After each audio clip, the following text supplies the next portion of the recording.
इस वीडियो में क्लास 8 बसंत बुक का चैप्टर 1 सुदामा चरित्र, इस चैप्टर का क्वेश्चन आंसर करने वाले हैं। इसमें कुछ क्वेश्चन है 1 2 3 3 का कोखोगो 4 नंबर 5 और 6 नंबर। देखते हैं इस 6 क्वेश्चन का आंसर। फर्स्ट क्वेश्चन, इस चैप्टर का फर्स्ट क्वेश्चन देखते हैं। सुदामा की दीन दशा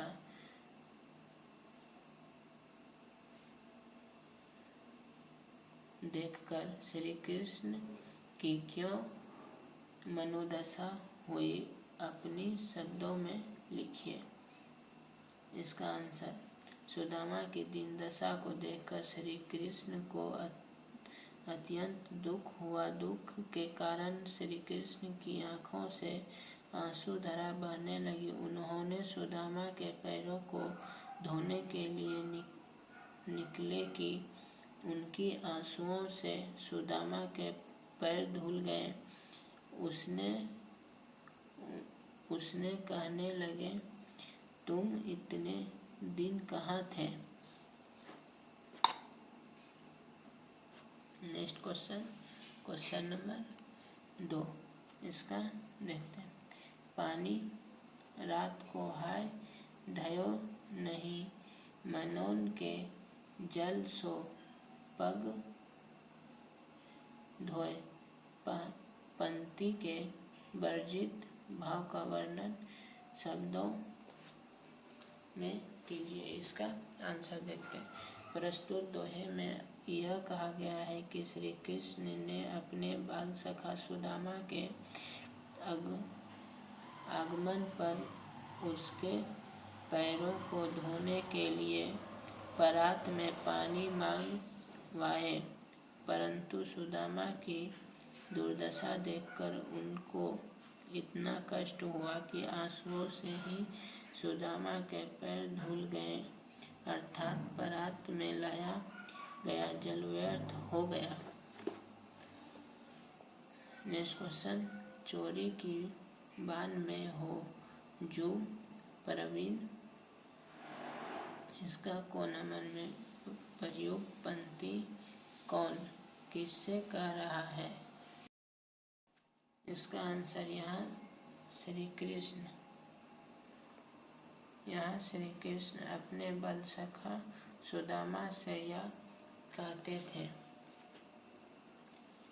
खो नंबर, इस कथन की पृष्ठभूमि स्पष्ट कीजिए। सुदामा की पत्नी ने श्री कृष्ण के लिए भेंट स्वरूप कुछ चावल भिजवाए थे। शंकी च्यवन सुदामा श्री कृष्ण को यह भेंट नहीं दे पा रहे थे, परंतु श्री कृष्ण सुदामा पर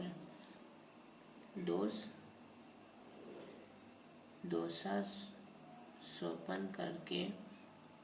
करते हुए इसे चोरी करते हैं और कहते हैं कि चोरी में तो तुम पहले से ही निपुण हो।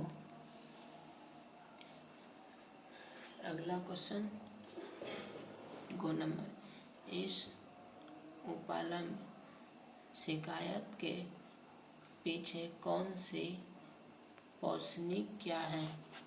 इस उपलम्ब के पीछे एक पौराणिक कथा है। जब श्री कृष्ण और सुदामा आश्रम में अपनी अपनी शिक्षा ग्रहण कर रहे थे, उस समय एक दिन वे जंगल में लकड़ियाँ एकत्र करने जाते हैं। गुरु बता ने उनके रास्ते में खाने के लिए चने दिए थे। सुदामा श्री कृष्ण को बिना बताए चोरी से चने खा लिए थे। उसी चोरी को तुलना करते हुए श्री कृष्ण सुदामा को दोष देते हैं। 4 नंबर क्वेश्चन, द्वारिका से खाली हाथ लौटते समय सुदामा मार्ग में क्या क्या सोचते जा रहे थे, वह कृष्ण के व्यवहार से क्या सीख रहे थे। सुदामा मन की दुनिया को अपने शब्द में प्रकट कीजिए। सुदामा के मन की दुनिया को अपने शब्दों में प्रकट करना है। इसका आंसर देखते हैं।